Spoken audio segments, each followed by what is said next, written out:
What would you do if your family excluded you from Christmas because they decided you were too old to enjoy it? Would you fight for your place at the table? Would you cry in silence? Would you accept their decision gracefully? Well, I chose a fourth option that none of them saw coming, and it involved every single gift I'd spent months selecting for them.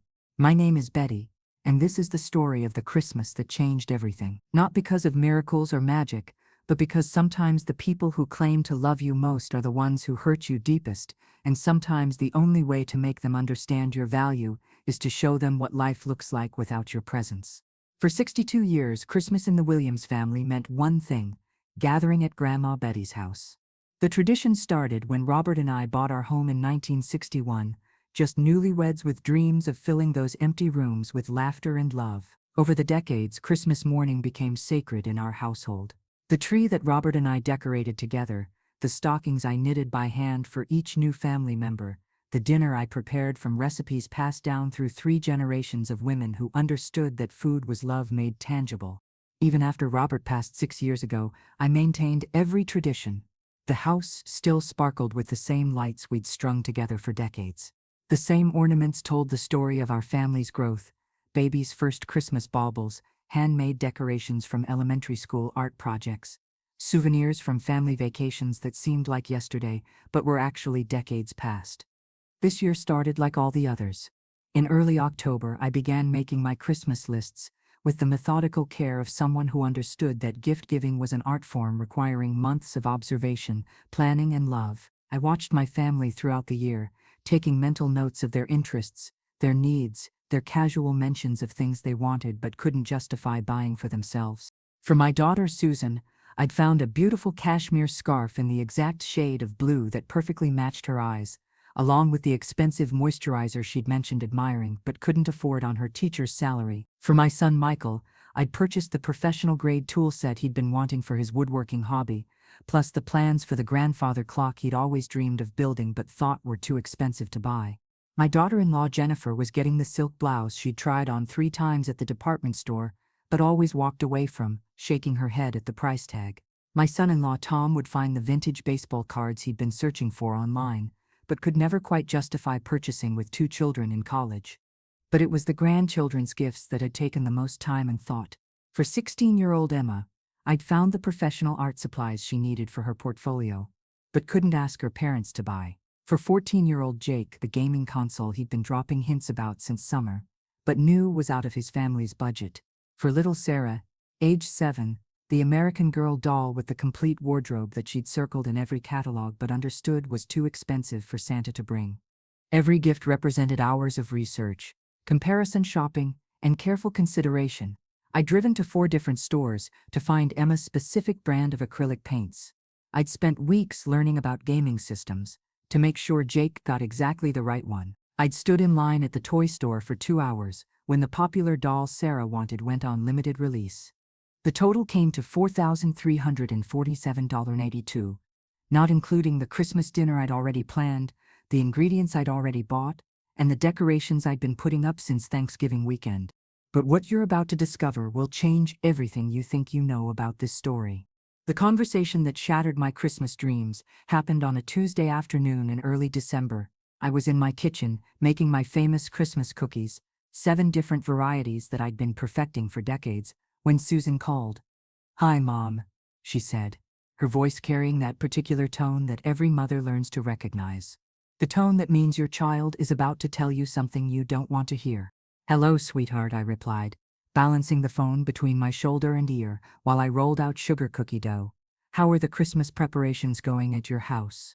There was a pause. A long pause that should have warned me what was coming. "Actually, Mom, that's what I wanted to talk to you about.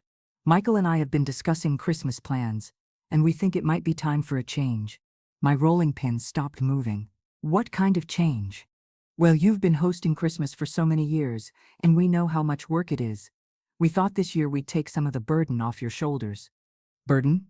The word hit me like a slap. Christmas had never been a burden.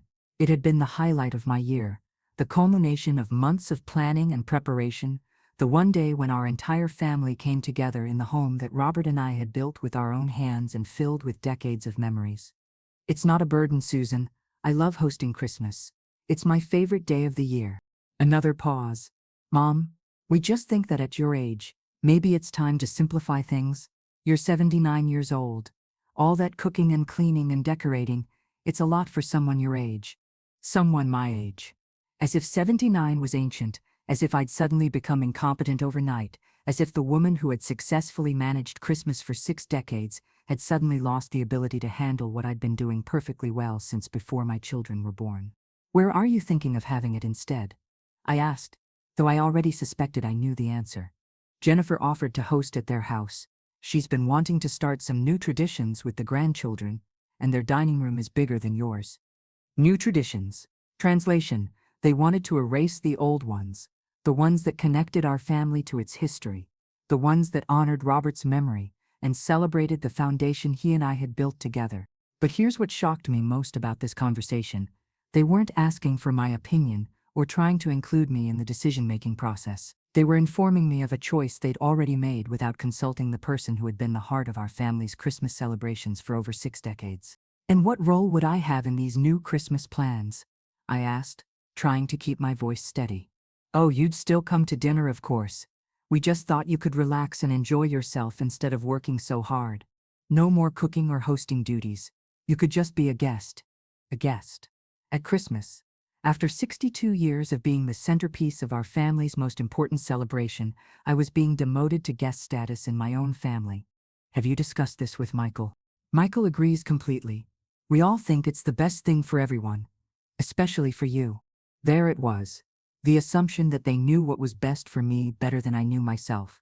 The presumption that because I was 79, I was automatically ready to step aside and let the next generation take over, regardless of my own feelings or desires. Wait until you see what I discovered when I hung up that phone. After Susan's call, I sat in my kitchen surrounded by partially baked Christmas cookies and felt something I hadn't experienced in decades. Complete exclusion from my own family. But instead of wallowing in self-pity, I decided to do what any intelligent woman would do. I investigated exactly what was happening behind my back. Over the next few days, I made casual phone calls to each of my family members, not to complain or argue about the Christmas decision, but to understand the scope of what had been planned without my knowledge. Michael, when I called him at work, seemed uncomfortable discussing the topic. Mom, it's nothing personal, he said, his voice strained. We just thought you'd appreciate not having all that stress this year. Stress. Another word that stung. What they saw as stress, I saw as purpose. What they viewed as burden, I experienced as joy. The disconnect between their perception and my reality was becoming painfully clear. Who first suggested this change? I asked carefully. Well, Jennifer mentioned that her dining room could accommodate everyone more comfortably, and Susan thought it was a great idea. We all agreed that you deserve to relax and enjoy Christmas without all the work. All the work that I loved. All the traditions that connected us to Robert's memory and our family's history. All the carefully crafted rituals that I'd spent decades perfecting, because they brought me joy, not because they were obligations. When I called Jennifer directly, her tone was different, more defensive, as if she'd been expecting this conversation. Betty, I hope you understand that this isn't about not wanting you there, she said.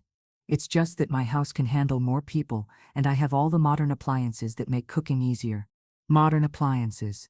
As if the fact that my kitchen had been updated only 15 years ago instead of 5 made it inadequate for preparing Christmas dinner. And what about the traditions? The recipes I've been using for decades? The way we've always done things? Oh, we'll still do some of the traditional things. But it might be nice to try some new approaches too. Maybe some different side dishes, updated decorations. Freshen things up a bit. Freshen things up. Code for erasing everything that made our Christmas uniquely ours. Everything that honored the foundation Robert and I had built. Everything that connected our family to its roots. The conversation with Tom was brief, but revealing.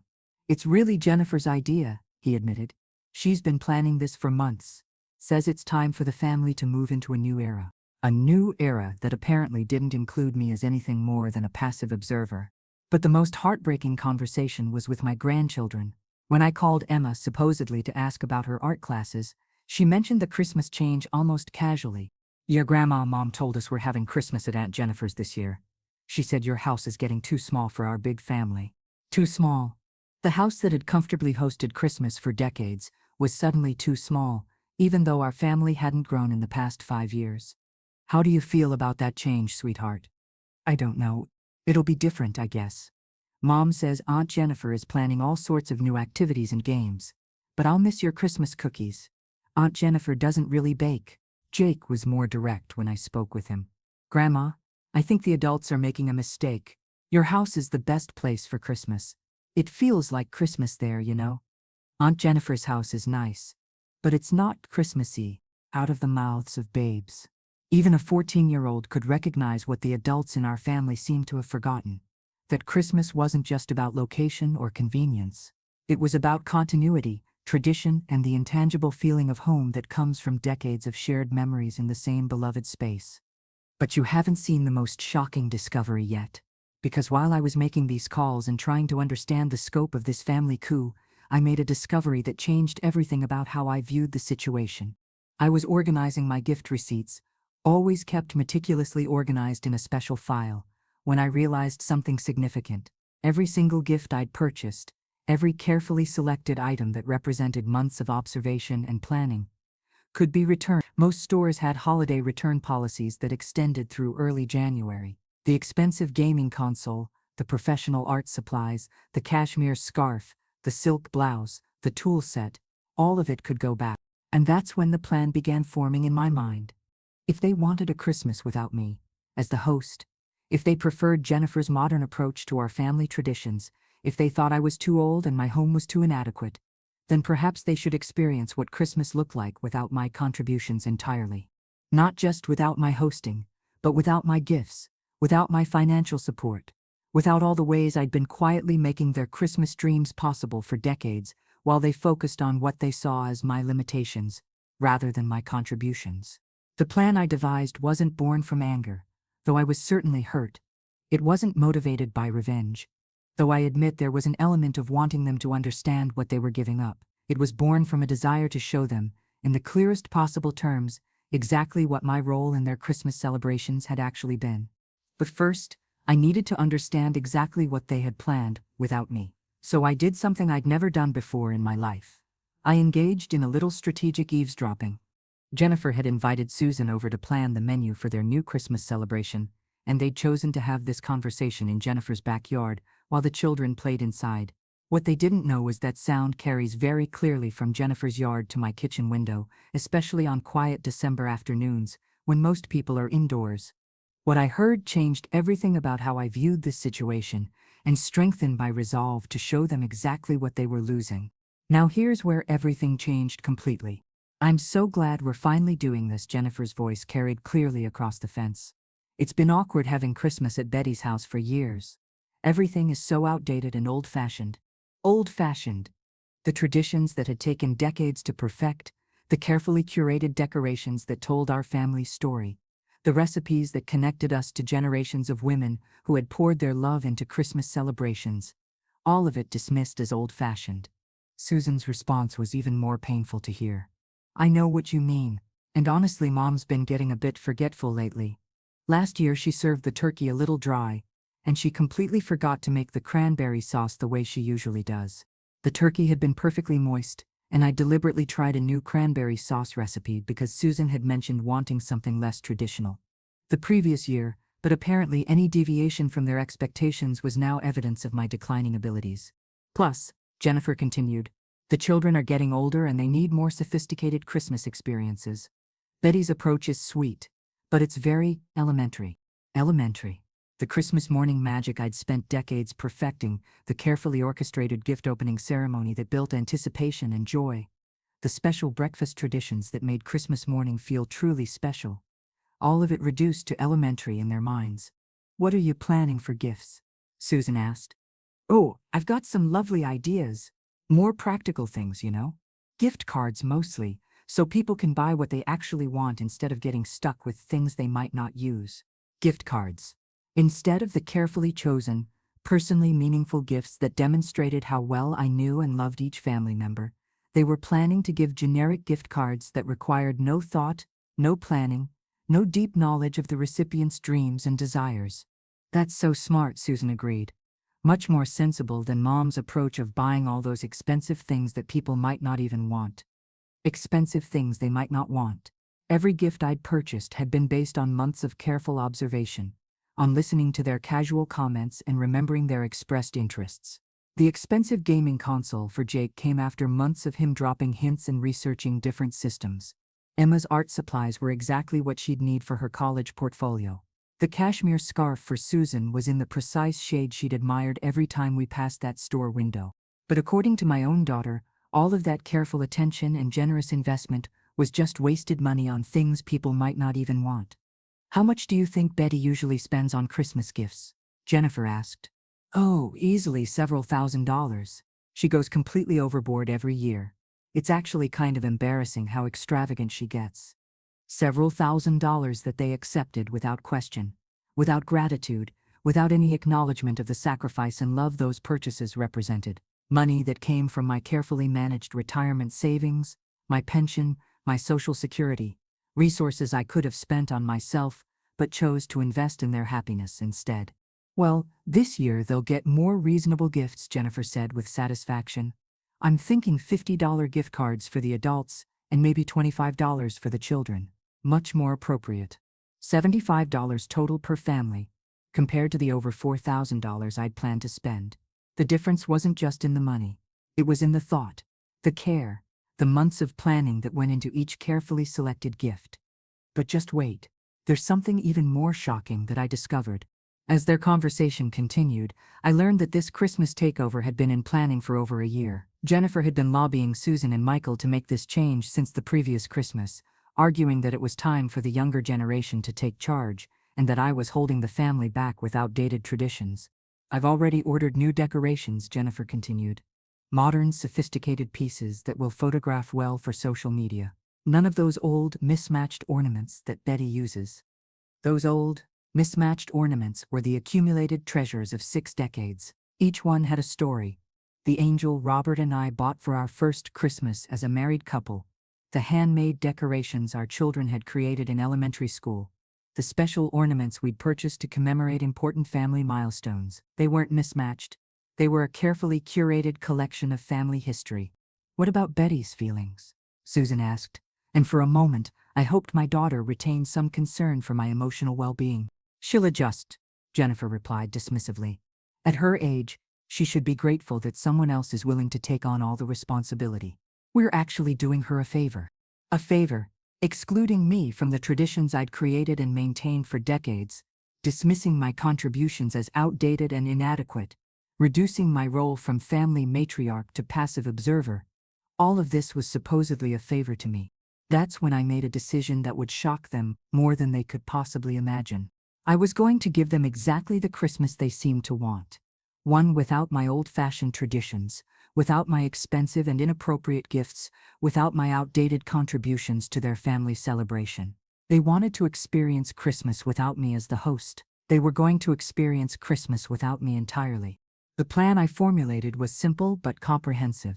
First, I would return every single gift I'd purchased, all $4,347.82 worth of carefully chosen presents. Second, I would donate the money I got back to charity, specifically to organizations that provided Christmas gifts for children whose families couldn't afford them. Third, I would spend Christmas Day exactly as I chose, without accommodating their new arrangements or participating in their revised traditions. But there was a fourth element to my plan that would deliver the most powerful message of all. Over the next week, I began systematically returning every gift. The gaming console for Jake went back to the electronics store, where the manager remembered me because I'd spent so much time researching the perfect system. "Not what he wanted?" she asked sympathetically. "Something like that," I replied, not wanting to explain that my grandson would never know what he'd lost. Emma's art supplies went back to the specialty store, where the clerk who had helped me select each piece looked confused. Was there a problem with the quality? "No problem," I said. "Just a change in Christmas plans." The cashmere scarf, the silk blouse, the tool set, the vintage baseball cards, everything went back. Each return felt like erasing a piece of the Christmas I'd lovingly planned, but also like reclaiming my power in a situation where I'd been rendered powerless. The total refund came to $4,401.15, including some interest I'd earned on a credit card I'd paid off early. Instead of keeping the money, I donated it all to 3 different charities: the local children's hospital's toy drive, a program that provided Christmas dinner for homeless families, and an organization that bought gifts for children in foster care. The receipts from these donations, I decided, would become Jennifer and Susan's Christmas gifts. Not gift cards, not something practical and sensible, but documentation of how their decision had redirected my Christmas generosity toward children who would appreciate it more than my own family apparently did. But you haven't seen the most shocking part of my plan yet. 3 days before Christmas, I received a phone call that I'd been expecting but dreading. It was Susan, and her voice carried a tone I'd never heard before, uncertainty mixed with something that sounded almost like panic. "Mom, I was talking to Emma yesterday, and she mentioned that you'd asked her about Christmas gifts. She said you wanted to know if there was anything special she was hoping to get from you this year." I had indeed asked Emma that question. Not because I was planning to buy anything, but because I wanted to confirm what I already knew, that my grandchildren were counting on the generous gifts they'd come to expect from their grandmother. "What did she tell you?" I asked, keeping my voice neutral. "She said she was hoping you'd gotten her those expensive art supplies she'd been looking at, the ones for her college portfolio." "Mom, those supplies cost over $600. That's way too much for Christmas gifts." $637, to be exact. Money I'd already spent and returned, money that was now helping children who had nothing instead of going to a granddaughter who apparently took my generosity for granted. "I see," I said simply. "And Jake mentioned something about a gaming system." "Mom, please tell me you didn't spend that kind of money. We've talked about this. You don't need to buy such expensive gifts." We had never talked about this. What had happened was that Susan and Jennifer had decided among themselves what was appropriate for me to spend, without consulting me or considering that my gift-giving was an expression of love, not an obligation to be managed by others. "Don't worry, Susan. I haven't bought anything inappropriate." This was technically true. Since I'd returned everything, I hadn't currently bought anything inappropriate. I just hadn't mentioned that I'd previously bought exactly what the children were hoping for, and then returned it all based on what I'd overheard in Jennifer's backyard. "Oh good, I was worried you might have gone overboard again like you do every year." Every year when I went overboard, nobody complained about accepting the gifts. Nobody returned them or suggested they were inappropriate when they were unwrapping them on Christmas morning. It was only when they thought I might not be providing such generosity anymore that they began to worry about what they were losing. The next call came from Michael the following day. "Mom, Jennifer mentioned that she hadn't seen any packages being delivered to your house lately. Usually by this time of year, you've got boxes arriving every day with Christmas gifts." Usually, yes. This year the only deliveries to my house had been the return shipping labels for all the gifts I'd sent back. "Are you feeling all right? Are you having any trouble with your Christmas shopping this year?" The concern in his voice was touching, but also telling. They were worried not about my well-being, but about whether I was still going to provide the Christmas largesse they'd come to expect and depend on. "I'm feeling fine, Michael, and I've handled my Christmas shopping exactly as I thought best." "Okay, good. I just wanted to make sure. You know how the kids look forward to your gifts every year. They'd be really disappointed if I didn't come through with the expensive presents they'd grown accustomed to receiving. The presents that Jennifer had dismissed as inappropriate and extravagant when she thought I wasn't listening. But I wasn't finished with my plan. The most important element was yet to be revealed. On December 22nd, I implemented the final phase of my Christmas strategy. I made 4 phone calls that would ensure my family fully understood the consequences of their decision to exclude me from Christmas, while still expecting me to fund their celebration. The first call was to Susan. "Sweetheart, I wanted to let you know that I won't be joining you at Jennifer's for Christmas dinner after all." The silence that followed lasted so long I wondered if the connection had been lost. "What do you mean you won't be joining us?" "Mom, it's Christmas. Of course you're coming to Christmas dinner. Actually, I've made other plans. Since you all decided that my way of doing Christmas was outdated and inappropriate, I thought it would be best if I celebrated in a way that's more suited to someone my age." "Other plans? What other plans?" "I volunteered to help serve Christmas dinner at the homeless shelter downtown. They can use an extra pair of hands, and I think my time will be better spent helping people who actually want and appreciate my contributions." This was absolutely true. When I'd called the shelter to ask about volunteering, they'd been thrilled to have someone with my cooking experience help with their Christmas dinner preparation. Unlike my family, they viewed my age and experience as assets rather than limitations. "Mom, you can't be serious. You're going to skip family Christmas to work at a homeless shelter? I'm going to spend Christmas doing something meaningful with people who value what I have to offer. It seems like a much better use of my time than being a guest at a celebration that was planned without my input or consideration. The second call was to Michael, and his reaction was similar but more direct. Mom, this is ridiculous. So what if we change the location? You're still family. You're still invited. You can't just skip Christmas because you're upset about where we're having dinner. It's not about the location, Michael. It's about the clear message that my contributions to our family Christmas have been unwanted and inappropriate. Since that's the case, I'm redirecting my energy toward people who will genuinely appreciate what I have to offer. What contributions? We never said anything about your contributions being unwanted. This gave me the opening I'd been waiting for. The expensive, inappropriate gifts that I apparently buy every year? The outdated, old-fashioned traditions that need to be replaced with more sophisticated approaches? The elementary Christmas experience that needs to be upgraded for your more mature children? The silence that followed told me everything I needed to know. He hadn't realized that I knew about the conversations that had been happening behind my back. Mom, how did you— Sound carries, Michael. When people discuss your inadequacies in your own backyard, sometimes you overhear things you weren't meant to hear. But you won't believe what happened next. The third call was the most important one, and I saved it for last. I called Jennifer directly, something I rarely did, and spoke to her with a directness that surprised even me. Jennifer, this is Betty. I'm calling to let you know that I won't be attending Christmas at your house. Oh, there was a pause, and I could almost hear her calculating the implications. May I ask why?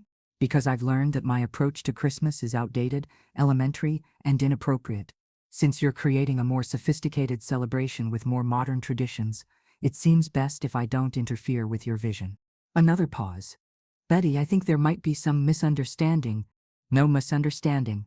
I heard your conversation with Susan about how old-fashioned and inadequate my Christmas celebrations have been.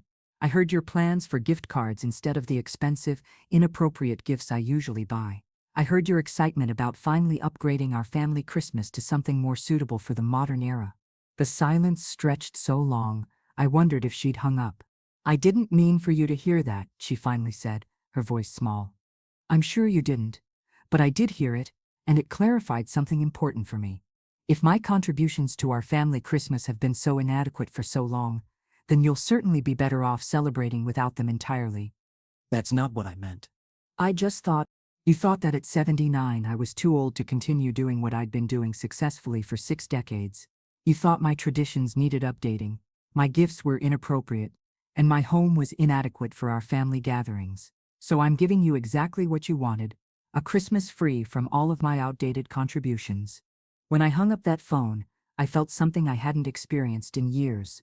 Complete clarity about my own worth and the value of my contributions to my family's life. The fourth and final call was to Emma, my granddaughter, because I owed her an explanation that was age-appropriate but honest. Grandma Betty, Mom said you're not coming to Christmas dinner. Is that true? It's true, sweetheart. I'm going to be helping at the homeless shelter instead. But what about Christmas morning? What about the presents and the traditions and everything we always do? This was the conversation I'd been dreading most, because Emma had done nothing wrong. She was an innocent victim of the adults' decision to exclude me while still expecting me to provide the financial foundation for their celebration. Honey, the adults in our family decided that our old Christmas traditions needed to be updated. They wanted to try new ways of celebrating, which means some of the old ways won't be happening anymore. I don't want new ways. I like our traditions. I like Christmas at your house with your cookies and your decorations, and the way you make everything special. The pain in her voice broke my heart, but it also confirmed what I'd suspected. The children had not been consulted about this change any more than I had been. Will you still have presents for us? This was the question I'd been preparing for, the moment when I would have to explain the consequences of the adults' decisions to the children who would be most affected by them. Emma, remember how we've talked about actions having consequences? When people make decisions, those decisions affect other people in ways they might not expect. What do you mean? The adults decided that the way I usually do Christmas isn't good enough anymore. They want someone else to be in charge of gifts and traditions and all the things that make Christmas special. So this year, that's exactly what's going to happen. Someone else is going to be in charge of everything, including the presents. But Grandma, your presents are the best presents. You always know exactly what we want, and you get us things our parents say are too expensive. Exactly. And therein lay the problem that the adults hadn't fully considered when they decided to exclude me from Christmas planning, while still expecting me to fund Christmas giving. That's very sweet of you to say, honey. But this year you'll be getting different kinds of presents from different people. Your Aunt Jennifer has some lovely plans for gift cards that will let you buy exactly what you want. The disappointment in Emma's voice was unmistakable. Gift cards aren't the same, Grandma. They don't feel like presents. They feel like chores. Out of the mouths of babes. Even a 16-year-old could recognize the difference between a thoughtfully chosen gift and a generic substitute that required no knowledge of the recipient, no planning, no investment of time or emotional energy. But the most shocking revelation was still to come. On December 23rd, I received a visit that I hadn't expected. Susan and Michael both showed up at my door, looking uncomfortable and uncertain. "Mom, we need to talk," Susan said without preamble. I invited them into my living room.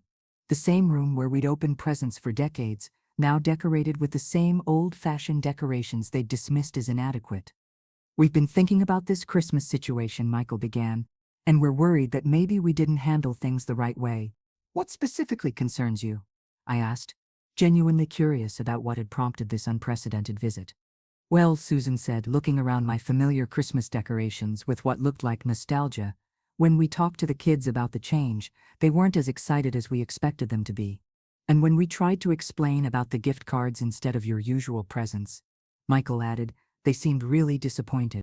Jake actually asked if he could come to your house for Christmas instead of going to Jennifer's," Susan admitted, "and Emma said she'd rather have one of your thoughtful gifts than 10 gift cards." They were beginning to understand what they were losing, but they still hadn't grasped the full scope of their decision. "There's something else," Michael said hesitantly. "When we told people at work about our new Christmas plans, some of them seemed surprised. One woman said it sounded like we were pushing you out of your own family traditions. And my friend Lisa said that if her family tried to exclude her from hosting Christmas, she'd be devastated," Susan added. "It made me wonder if maybe we didn't consider how this change would affect you." Now here's where everything changed completely. "Are you saying you want to reconsider your Christmas plans?" I asked, though I was genuinely curious about what they thought could be salvaged at this late date. "We'd like to talk about maybe going back to the original arrangement," Michael said carefully. "Having Christmas at your house like we always have. With all the old traditions," Susan added. "And your wonderful cooking and decorations and the way you make everything feel special." I looked at my children, these adults I'd raised, who had made a decision about my life without consulting me, who had dismissed my contributions as inadequate until they realized what they were losing. And what about Jennifer's plans? Her new decorations and modern approach and sophisticated gift cards? They exchanged uncomfortable glances. "We talked to Jennifer," Susan said. "She admitted that maybe she got a little carried away with wanting to make changes. She said she'd be happy to come to your house instead, if you were willing to host again. She also said she realized that Christmas traditions are important," Michael added, "and that she didn't mean to dismiss everything you've created for our family over the years." "And the gifts?" I asked. "What about my expensive, inappropriate presents that embarrass you every year?" This time the silence was longer and more uncomfortable. "Mom," Susan finally said, "we never meant to make you feel like your gifts were inappropriate. We love the way you put so much thought into choosing exactly the right thing for each person." "The kids have been asking all week if you got them the things they've been hoping for," Michael admitted. "They're not excited about gift cards at all. They want the special presents that only you know how to choose." This was the moment I'd been waiting for, the moment when they would fully understand the consequences of excluding me while still expecting me to provide the foundation for their Christmas celebration. "I'm afraid it's too late for that," I said gently. "Since you all agreed that my gifts were too expensive and inappropriate, I returned everything I'd bought. All of it." The color drained from both of their faces. "You returned everything?" Susan whispered. "Every single gift. The gaming console for Jake, the art supplies for Emma, the cashmere scarf I'd found in your exact shade of blue, Michael's tool set, Jennifer's silk blouse, Tom's vintage baseball cards, little Sarah's American Girl doll with the complete wardrobe. All of it went back to the stores." "But Mom," Michael said, his voice cracking slightly, "that was over $4,000 worth of gifts. What did you do with the money?" "I donated it to charity," I said simply. 3 different organizations that provide Christmas gifts and meals for children and families who have nothing. Since my family apparently had enough and didn't need my old-fashioned generosity, I redirected it to people who would genuinely appreciate it. The silence that followed was so complete I could hear the grandfather clock ticking in the hallway, the same clock that Robert and I had bought for our 10th anniversary, the same clock that had marked time through decades of Christmas mornings in this house. "You gave away all the Christmas money?" Susan asked, as if she couldn't quite process what she was hearing. "Every penny. The children at the homeless shelter will have presents under their tree, because my grandchildren apparently prefer gift cards. The family staying at the domestic violence shelter will have Christmas dinner because my family decided my cooking was outdated. The foster children will have toys because my own family found my gifts inappropriate." I pulled out the donation receipts from my purse, the same receipts I'd planned to give them as their Christmas gifts, and handed them each a copy. "This is your Christmas present from me this year. Documentation of how your decision to exclude me from Christmas planning redirected my Christmas generosity toward children who will actually appreciate it." Michael stared at the receipt in his hands. $1,500 to the Children's Hospital Toy Drive, he read aloud. $1,500 to the Homeless Shelter Christmas Dinner Program. $1,400 to the Foster Children's Christmas Gift Program. $4,401, Susan said, her voice barely audible. "You really gave it all away." "I did. And tomorrow, instead of being a reluctant guest at Jennifer's modern Christmas celebration, I'll be serving Christmas dinner to people who have nothing but are grateful for everything. I'll be helping children who have never had a Christmas morning open presents that were chosen with care and wrapped with love. I'll be spending my Christmas doing something that matters with people who value what I have to offer." The transformation on their faces was remarkable. What had started as an attempt to get me to resume my previous role was becoming a recognition of what my role had actually meant to our family. "Mom, we had no idea," Michael said finally. "We thought we were helping you by taking the responsibility away. We didn't realize we were taking away something that brought you joy." "More than joy," I corrected. "You were taking away my purpose, my connection to family traditions, my role as the matriarch of this family. You reduced me from the heart of our Christmas celebration to a passive observer, and you did it without asking how I felt or what I wanted." Susan was crying now, tears streaming down her face as she looked around my living room with its familiar decorations and realized what they'd almost lost forever. "We've made a terrible mistake," she said. "Not just about Christmas, but about understanding what Christmas meant to you and what your role in it meant to all of us." "The children are going to be heartbroken," Michael added. "They've been talking all week about the special presents they were hoping to get from you. They don't care about gift cards. They want the thoughtful gifts that show how well you know and love them." And honestly, Susan admitted, Jennifer's house doesn't feel like Christmas. It's beautiful and modern and perfectly decorated, but it doesn't have the warmth and history and love that your house has. It doesn't have the connection to Dad and all the memories we've built here over the years. This was progress, but I wasn't finished making my point. "What you're telling me now is very different from what you said when you made the decision to change everything. Then my house was too small and outdated. My traditions were old-fashioned and elementary. My gifts were expensive and inappropriate. My hosting was a burden I should be relieved to give up." "We were wrong," Michael said simply. "About all of it. We let Jennifer's enthusiasm for change override our appreciation for what we already had. And we let our concern about your age turn into disrespect for your abilities and contributions," Susan added. "We assumed that because you're 79, you must want to step back, without asking if that's what you actually wanted." "But it's too late now," I said, though not unkindly.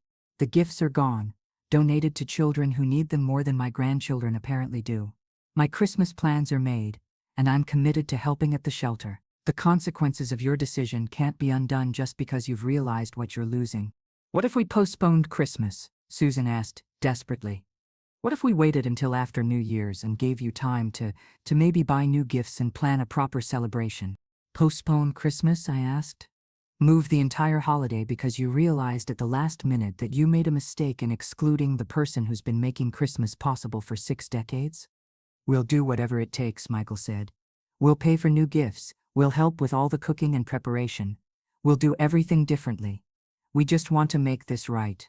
I looked at my children, these adults who had finally understood the scope of their mistake, but were still thinking in terms of quick fixes rather than fundamental changes in how they viewed and treated me. The gifts can't be replaced, I said gently. Not because of the money, but because of the time and thought and love that went into selecting each one. I spent months watching Jake research gaming systems to know which one he really wanted. I visited 4 different art stores to find exactly the right supplies for Emma's portfolio. Those specific gifts chosen with that specific care can't be recreated in a few days of panic shopping. But we could try, Susan said hopefully. You could try, but you'd be missing the point. The issue isn't the gifts themselves. The issue is the disrespect and dismissal that led to this situation. The issue is that you made major decisions about my life without consulting me, based on assumptions about what I wanted rather than actual conversations about my feelings. The room fell silent again as they processed this deeper truth. So what happens now? Michael asked finally. Now you experience the Christmas you planned, I said. You go to Jennifer's house with her modern decorations and sophisticated approach. You exchange gift cards with each other and discover what Christmas feels like when it's about convenience rather than connection. You create your new traditions and see if they bring you the joy and meaning you were looking for. And what about next year? Susan asked quietly. Next year, we'll see if you've learned anything from this experience. We'll see if you're ready to have genuine conversations about family traditions instead of making unilateral decisions. We'll see if you understand the difference between helping someone and dismissing them. But the most shocking revelation was still coming. 3 hours after my children left, looking defeated and enlightened in equal measure, I received another visit. This time it was my grandchildren, Emma, Jake, and little Sarah, accompanied by their parents, but clearly on a mission of their own. Grandma Betty, Emma said as soon as I opened the door, we need to talk to you. I invited them all in, curious about what had prompted this unprecedented delegation. We heard about what happened with Christmas, Jake said, his 14-year-old voice trying to sound adult and responsible. And we want you to know that we had nothing to do with the decision to change everything. We didn't want Christmas somewhere else, Emma added. We didn't want new traditions or gift cards or any of the changes the adults planned.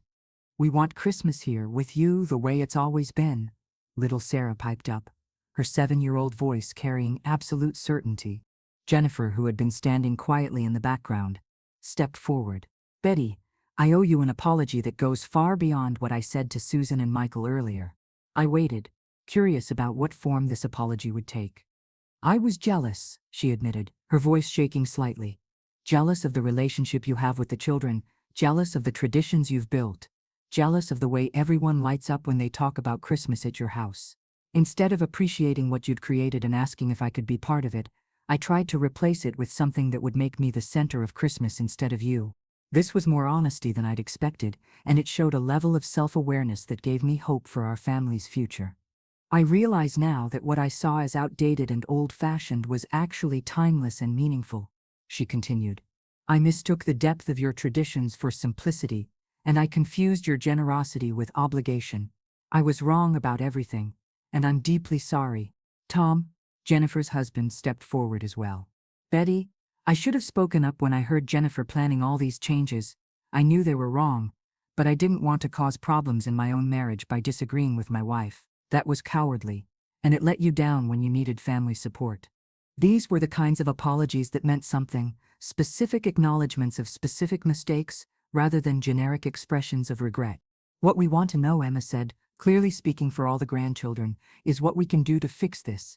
We know you returned all the gifts, and we know you made plans to help at the shelter. But is there anything we can do to show you how sorry we are and how much we want things to go back to the way they were? I looked around my living room at this collection of family members, my children who had finally understood their mistake, my daughter-in-law who had admitted her jealousy and manipulation, my son-in-law who had acknowledged his cowardice, and my grandchildren who had never wanted any of the changes in the first place. There is one thing you could do, I said slowly, that would show me you understand what went wrong and what needs to change going forward. They all leaned forward expectantly. You could join me at the homeless shelter tomorrow, I said. You could spend Christmas morning serving breakfast to people who have nothing, and Christmas afternoon helping serve dinner to families who are grateful for every small kindness. You could see what Christmas looks like when it's about giving rather than receiving, about service rather than convenience. The silence that followed was different from the uncomfortable silences earlier in the conversation. This was thoughtful silence, the kind that comes when people are seriously considering a significant change. Would they have room for all of us? Michael asked. I'll call and ask. But I suspect they'd be thrilled to have a whole family willing to help. There's a lot of work involved in feeding several hundred people. What about our own Christmas dinner? Jennifer asked, then immediately looked embarrassed by the question. The shelter serves dinner at 4 o'clock. If you really want to salvage some kind of family celebration after that, you're welcome to come back here for a simple meal together. Nothing fancy, nothing elaborate. Just sandwiches and soup, and the chance to sit around this table and talk about what we learned by spending Christmas in service to others. Emma was the first to respond. I think that sounds like the best Christmas we could possibly have. Real Christmas where we actually do something that matters. I want to help serve food to kids who don't have anything, Sarah added. And I want to give them some of my toys so they can have presents too. Jake nodded enthusiastically. It would be way cooler than just sitting around opening gift cards and eating fancy food while other people have nothing. One by one, the adults agreed as well. Not enthusiastically at first, but with growing understanding that this might be exactly the kind of Christmas experience our family needed. The next morning, Christmas Day, I arrived at the homeless shelter at 6 a.m. to begin food preparation, just as I'd planned. What I didn't expect was to find my entire family already there, wearing aprons and ready to work. How did you get here so early? I asked Emma, who was already chopping vegetables for the breakfast hash. We came at 5:30, she said with a grin. We wanted to make sure we got here before you so we could surprise you. Jennifer called the shelter director last night, Michael explained, and arranged for all of us to help with the entire day: breakfast preparation, serving, cleanup, dinner preparation, and dinner service. And we brought donations, Susan added, pointing to several large bags and boxes, toys, clothes, and food that we wanted to contribute. Sarah insisted on bringing half her toy collection, Tom said with a smile, and Jake contributed his entire savings account, $237, to buy gifts for the kids who won't have any. I looked around at my family, dressed in work clothes instead of Christmas finery, chopping vegetables and stirring pots and preparing to spend their Christmas serving others, and I felt something I hadn't expected: profound pride in who they had chosen to become in the face of their mistake. The day that followed was unlike any Christmas our family had ever experienced. We served breakfast to 300 people, many of them families with children, who were amazed and delighted to meet other kids who wanted to play with them. We helped organize a gift distribution for 200 children, watching their faces light up when they received toys and books and games they never expected to have. Emma spent the morning teaching art activities to teenage girls who reminded her how lucky she was to have supplies and opportunities. Jake organized games for boys his age, who challenged his assumptions about what it meant to be grateful. Sarah appointed herself the official hugger for any child who looked sad, a role she took very seriously. The adults worked in the kitchen, serving meals, cleaning tables, and having conversations with shelter residents that opened their eyes to experiences very different from their own comfortable lives. But the most meaningful moment came during the afternoon break, when we were all sitting together in the shelter's community room, exhausted but energized by the morning's work. Grandma Betty, Emma said, I understand now why you were so hurt by what happened with Christmas plans. What do you mean, sweetheart? This morning I watched you organize the breakfast service and coordinate all the volunteers, and I realized that you're really good at making things happen. You're not too old or confused or any of the things the adults worried about. You're actually the best person to be in charge of important things, because you know how to make everything work perfectly. And the people here really respect you, Jake added. They listen when you give directions, and they trust your judgment. It made me realize that we should have been treating you the same way at home. What I learned, Jennifer said quietly, is that traditions aren't about the decorations or the food or even the location. They're about the love and care that goes into creating something special for people you care about. Watching you organize this Christmas service showed me what I was really trying to replace, and I understand now why it was so wrong. Susan wiped away tears as she spoke. I learned that dismissing someone as too old is just another way of saying you don't value their experience and wisdom. Every single thing that went perfectly today happened because of your knowledge and planning. We would have been lost without your leadership. And I learned, Michael said, that asking someone to step aside from something they love isn't helping them, it's hurting them. You weren't burdened by Christmas planning and hosting. You were fulfilled by it. We took away something that gave your life meaning. As we sat there together, surrounded by the sounds of families enjoying Christmas dinner in the shelter dining room, I felt a sense of completeness that I hadn't experienced in months. "There's something I need to tell you all," I said. "This morning when I saw you here ready to work, when I watched you serve others without complaint, when I heard you talking to the children and families with genuine respect and care, I realized something important about our family." They waited expectantly. "I realized that the qualities that made me proud to be your mother and grandmother are still there. They got temporarily overshadowed by assumptions and poor communication, but the fundamental goodness and love that defines our family never disappeared." "So does this mean we can go back to the way things were?" Sarah asked hopefully. "Not exactly the way things were," I said. "Better. Because now we understand things about each other that we didn't understand before. We know that traditions are important and should be preserved, but we also know that service to others is equally important and should be part of those traditions." "What do you mean?" Emma asked. "I mean that from now on, Christmas morning in our family will include time spent helping people who have less than we do. We'll still have our gift exchange and our special dinner and all the traditions we love, but we'll also make sure that our Christmas celebration includes giving back to our community. And," Jennifer added, "from now on, any major decisions about family traditions will be made by the whole family together, with everyone's input, instead of some people deciding for other people. And," Susan said, "we'll remember that age and experience are resources to be treasured, not limitations to be managed." And, Michael concluded, "We'll never again assume we know what's best for someone else without asking them what they actually want." That evening we returned to my house for the simple meal I'd promised: soup and sandwiches and leftover Christmas cookies from the batch I'd made for the shelter. But it turned out to be one of the most meaningful Christmas dinners our family had ever shared. We sat around my familiar dining room table, still wearing our volunteer t-shirts from the shelter, and talked about what we'd learned from spending Christmas in service to others. We shared stories about the families we'd met, the children we'd played with, the conversations that had changed our perspectives. And for the first time in months, I felt like the matriarch of a family that valued my contributions, respected my experience, and understood that love is something you demonstrate through actions, not just words. 3 months later, Emma received an acceptance letter to the art school she'd been dreaming of attending.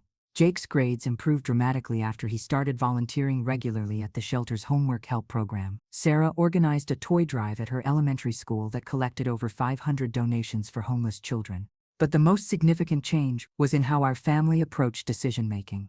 Major choices about family events, traditions, and celebrations became collaborative discussions rather than unilateral decisions. Everyone's input was sought and valued, regardless of age. And every Christmas since then has included both our traditional family celebrations and volunteer service at the shelter. The children look forward to both parts equally, and the adults have come to understand that the most meaningful gifts are often the ones you give to people who can't give anything back. The donation receipts that I'd planned to give as Christmas gifts that year now hang framed in my kitchen, not as reminders of what was lost, but as symbols of what was gained, a deeper understanding of what family means, what respect looks like, and how love is best expressed through service to others. If my story teaches you anything, I hope it's this: your age and experience are gifts, not burdens. Your traditions and wisdom have value that may not always be recognized, but should never be dismissed. And sometimes the most powerful response to being excluded is to redirect your energy toward people who will genuinely appreciate what you have to offer.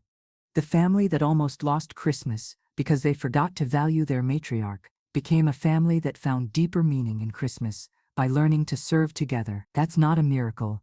That's what happens when people are willing to admit their mistakes, learn from their consequences, and choose to do better going forward. I have more stories to share about family, respect, tradition, and the unexpected ways that life teaches us what really matters. So pull up a chair, pour yourself something warm, and remember to subscribe to Grandma True Stories, because the best lessons often come from the most challenging experiences, and we're just getting started on this journey of understanding what it means to age with dignity in families that sometimes forget to see our value.